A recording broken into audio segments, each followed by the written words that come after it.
modelo izatea, bai, gustatzen zidan, zeren, bueno, divertigarria zen, baina nik ikusten nun modu bat Donostiatik joateko, jendea ezagutzeko, hizkuntzak ikasteko, bidaiatzeko, baina ez top model izan nahi nuelako. Hori etzan nire ametsa, baina, bueno, bide bat zen eta divertigarria zen, eta dirua irabazten nuen, eta, bueno.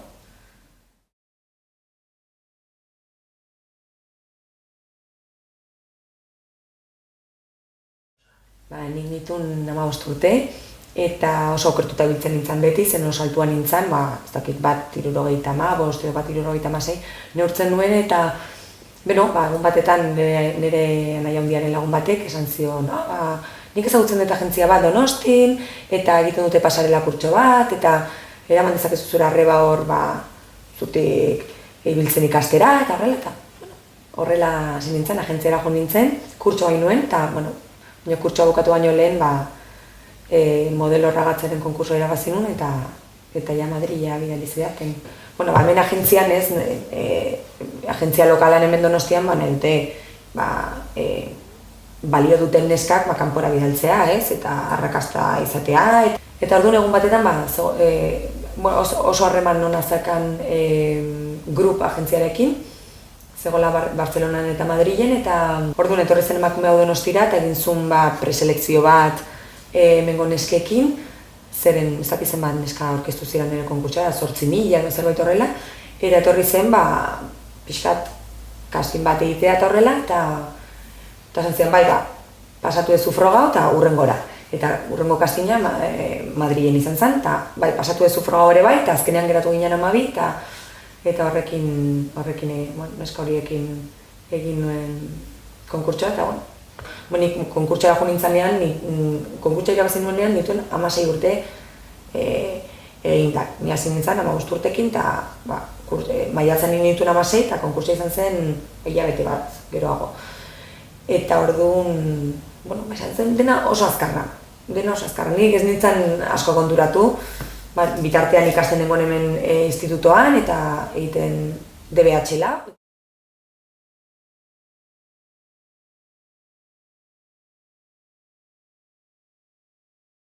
Urrian Bartzelona bidali zidatela, eta Bartzelonatik Milanera, eta Milanetik Parisea, eta hola nintzen bidaiatzen.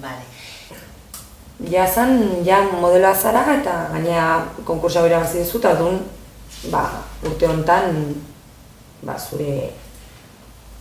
zure urtea da, eta hemen egon bartzea gauzak egiten, eta gainera arrakasta handia izango duzu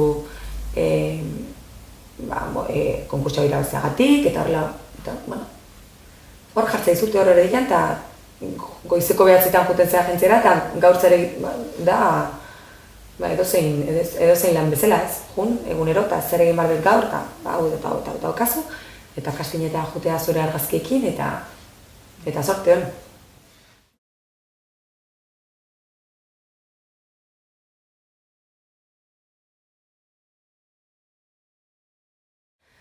Eta orduan, bai ikusten zan batzutan, modeloak onbidatzen zituztela afarietara, edo festetara, edo diskoteketara,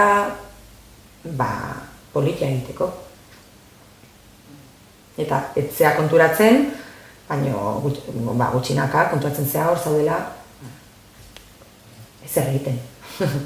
Batzutan, oain ikusten du, atzea behiratzen dudanean, bere emate dit, zai gustatzen. Izen bartzera, ikusi eta isildu. Joan agentziara eta, 22 ikasten dazkazu, tori. Eta hartzen duzu zure mapa eta juten zea kastin guztietara, eta izen bartzera oso, eta joan bartzera jantzita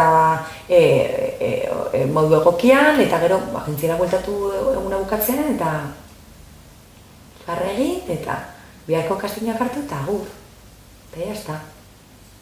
Sentitzen nintzen, kontrolatuta, eta modaren menpe. Sentitzen nintzen, benetan modaren menpe, zeren moda zen nire bizitza. Azken finean nire lana zen, eta moda entzuten un egun guztia, ez?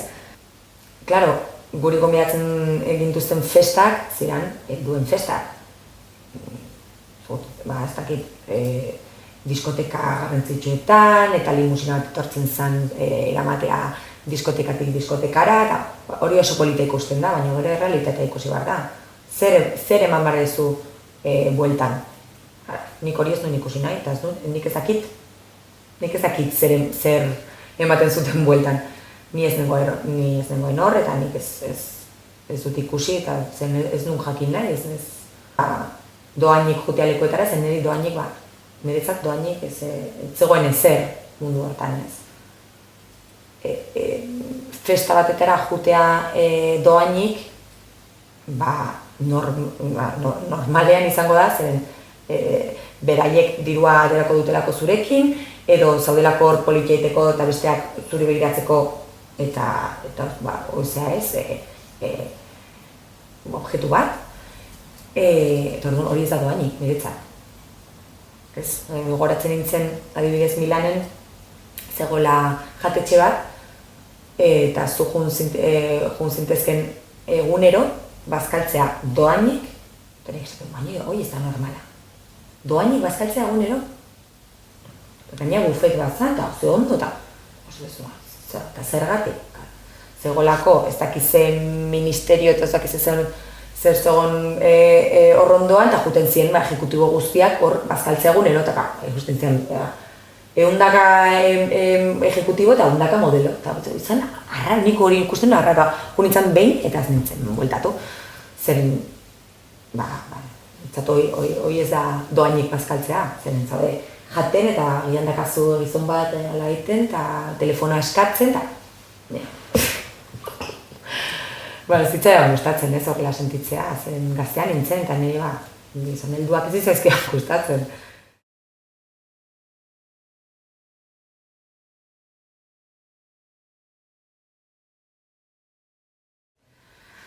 Beno, betikoa ez, 80, 60, 80. Betikoa. Hoi, egia da. Hemen ipurdian, 80 baino gehiago neurtzen bali mazuen, potola zaude, eta listo. Sartzen zetuzte gela batetan, eta neurtu, eta ai, 80. 3 kilo jetxi behar dituzu, Zer egitezu hortik atentzen zenean, etxera, abiziten dut, edo letxuga jan, edo txorakeriak egin. Txorakeri pila bat ikusi ditut, pila bat. Neskak anorexiarekin, bulimiarekin, arazo pila batekin. Jendeari baia erortzen zitzaion, edo mareatu egiten ziren, kaletik, edo gaixorik jartzen ziren pila bat, zeukaten energiarik, eta gaixorik jartzen ziren, 41-42 kilorekin, normala da ez, gaixorik jartzea, eta desmaiatzen ziren, edo tripako minak, buruko minak, hortzak oso gaizki, narektzea dakasunean, hortzak oso gaizki gelditzen zaizkizu ez. Eta azala eta dena. Ilea, azala. Eta azkenean ez du pena merezi, niretzat. Ez du pena merezi.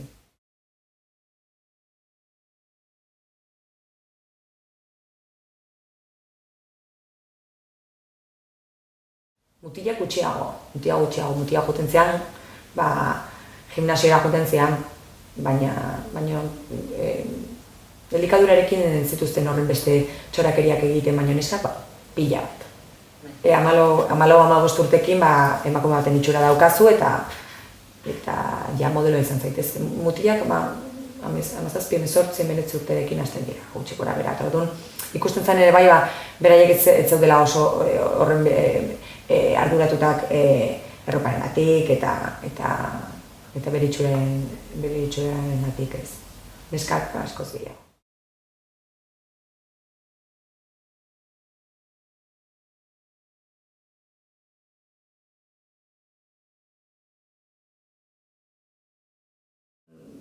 Parisia, hilabete bat. Egin maleta eta jun. eta bakazu biletea, eta agur, bakarrik, aireportura, eta bakarrik iritsi Parisa 17 urtekin, eta flipatu, eta agentzia aurkitu, eta zure burua aurkeztu, eta zaude mundu batetan ez dela egokia 17 urteko neska batentzako, ez? Nio heldua nintzen, pelikula baten nengoela, edo. Juten nintzen horrea, eta, bale, makillatu, eta igor, eta pasarela, eta jeitxita, eta nintzen. Batzutan, ibiltzen nintzenean kaletik bakarrik Bartzelona, Madrilen edo beste tokitan, pentsatzen, ziken nik hemen, edo nun nago, edo zergatik egiten dut hau, noiz arte, zergatik aguantatzet potola deitzea, eta zergatik ez nijoan ere etxera, batzutan etortzen nintzen etxera gurasoekin egotea, edo egun batzutan zen beharra neukan deskonektatzea guzti hortaz, batzutan gogorra zen, oso bakarrik ningoen, munduan. Ni bakarrik 16 urtekin, Bartzelonan, lagunik gabe, eta bueno, nik ez ditut arazoak jendearekin hitz egiteko, baina beste batzuk, bai, eta zaila zen. Baina bai, bestela, ez zegoen heldu bat zurekin, normalen. Baina zuri zerbait gertatzen bali mazitzaizun gaueko 10etan, agentzia itxita zegoen. Batzutan deitzen nun oso gaizki, negarrez, ama, bueltatu nahi dut, utzi nahi dut, eta zakiz ere egin, eta...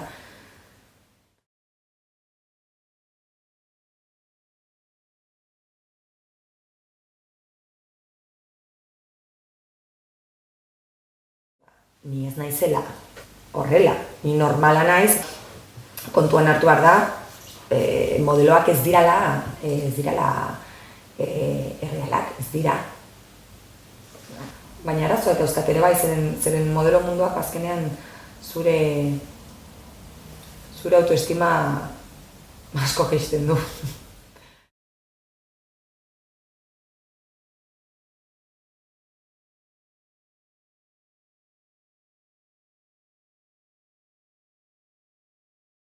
Ni 50. Eta neurtu? Bat laro bai. Oso argala nengoen, oso argala. Horrak entzuten, ez. Nik entzun nun behin agentzian, Donostiako agentzian ez, Bartzelonan, ze derra izango zen neska hau anorexika izango balitz. Zela ez? Baina egia da, desfilatzeko, galtza batzutan saltu bat zehala, edo gona batetan, edo soineko batetan ez balin bazera sartzen, ez zu desfilatzen, eta benur, hori horrela da. Ez naiz identifikatzen argazkiarekin. Ikusten naiz beste pertsona bat bezala. Ni batzutan sentitzen dut bi bizitz eduki ditu dela, zen niretzat hori beste pertsona da. Beraientzat potola da, taia 40. Ikusten duzu nola, pasarelan eta bizitza errealan, nola taia batetan sartu behar zera, ez? Horrela egiten dute. Eta nire hori da etzaidena gustatzen. Nik autoestima oso bajoa neukan, beti. Ni gotzen nintzenean pasarela batetara, suposatzen da, zu sentitu hartzerala, oso ederra eta kriston neska zarela, eta horri bilik eta begiratu, eta gero jisten nintzenean, makillaje jaten dut, eta ni sentitzen nintzen oso txikia.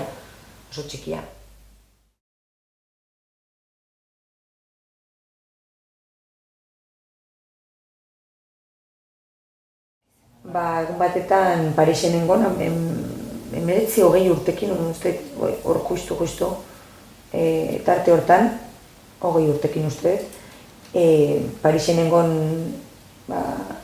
desfiletan, eta junitzen egun batetan kastin batetara, oso argala nengoen. Ni goratzen naiz, 52, ez goratzen kilo bat gora, kilo bat bera ez dakit.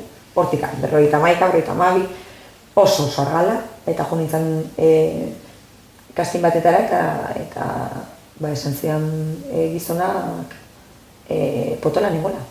Eta galtza zitzaidala sartzen, eta egia zen, egia zen, galtzen zitzaidan sartzen, ez dakit, nire besoaren pareko galtza bat, ez dakit, oso txikia, eta ni ez nintzen sartu, eta orduan esan zidan, desfilea egin nahi balin banun, argaltzeko, eta aste bat neukan argaltzeko. Goratzen ez, oso gaizki sentitu nintzen hor, egun hortan, eta agentziara jo nintzen, eta esan nun bukatu da, honeaino.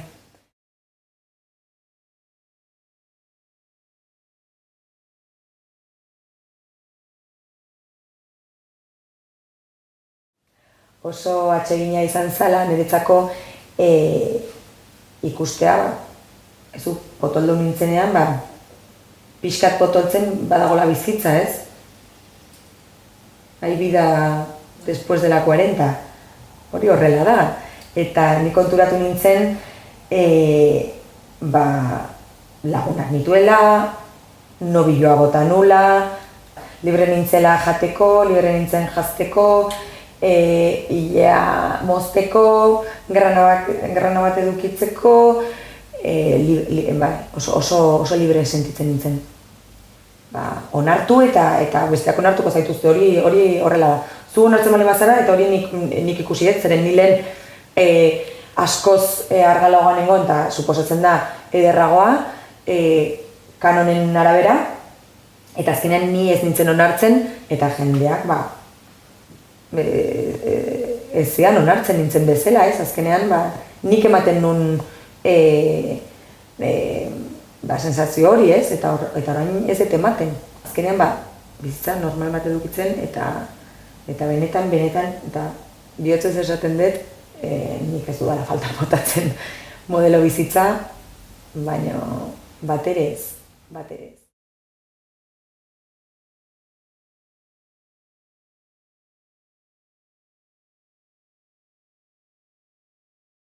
Familia oso garrantzitsua dela, eta egia da, nire gurasoak nire atzean egon zirela beti. Esateko lasai Ainoa, utzi nahi balin baduzu utzi, zerbait gehiago egin dezakezu zure bizitzarekin, beste gauza batzutarako balio dezu, betikoa ez.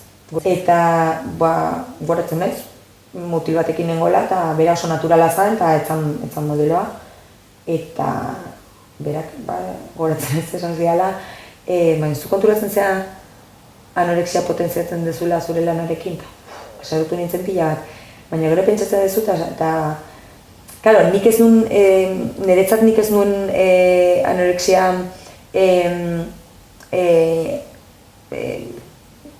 bultzatzen zeren ni naturalki argala nengoen, eta txorakeri gutxi egiten dituen, baina horregatik haserretzen nintzen, ez niretzako nik ez nuen anorexia bultzatzen, baina egia da, gero etxean pentsatzen balin badezu, egia da, nire argazkiak edo nire iragarkiak edo nire ni pasarela batetan ikusteak esaten du horrela egon behar dela, ez? Eta ni naturalki oso argala balin banengoen momentu hartan, nik ematen nun irudia hori izan, ez? Argala egotea polita da. Eta moda da neska gazteak azaltzea iragarkietan, baina ea noiz hasten diren beste emakume batzuk azaltzen, ez? Zergatik gazteak beti. Esfortzu bat dela, 36-38tik gorako taila balin badaukazu, esfortzu bat dela zure gorputza pozik erakustea. Beti da, ze maja, nola gainditzen ditun konplejuak. Ez, zergatik eduki behar du konplejua hori da. Gaur egun pentsatzen dut iritzi egokia hartu nuela, zeren niretzako ezan bizitza, etzan Ainoa helburuentzako lan bat, aizu, ausarta izan naizela berriro nire bizitza hasteko eta ikasten hasteko zen oain unibertsitetara joeten naiz, eta nire kideak, nire klasiko kideak, 10 urte gutxiago dauzkate. Ez da erresa izan, ez? Berriro nola jendeak ikusten duen modelo izatea, gauza arraro bat bezala, ez? Edo super politia eta zerbait oso espeziala, askotan ez, gehienetan ez dut kontatzen. Eta azkenean, lotxa bezala desarrollatu dut, ez dakit, eta beno, lehenengo aldea kontatzen dudala nire historioa eta oso pozik nago. Bizi daiteke modari horren beste garrantzi eman gabe. Beste toki batzuk ikusten, jendea ezagutzen, eta azkenean ikusten duzu jendea oso zoriontsua izan daitekela gutxirekin. Gutxi, guk deitzen duguna gutxi. Gure gutxi neurria eta beste batzuen neurria ezberdina da, ez baina. Eman berzaio daukan garrantzia guztiari. Mutilak edo ez dakit ez, aurreatzen zirela nirekin hitz egiteko bakarrik modeloan nintzelako, ez orduan horrekin etzen usten inor gerturatzea, ez, zeren uste zen nerekin oheratu nahi duzen modeloa naiz. Nire lagun noberena, oain berak ere utzi zuen nahiko goiz gainea. Hogei urterekin nik uste modelo bizitza utzi zuela, oain estatu batuetan bizi da, baina nire lagun noberena eta nirekin egon zan konkurtsoan. Lagunak egin ditut, bai, ona.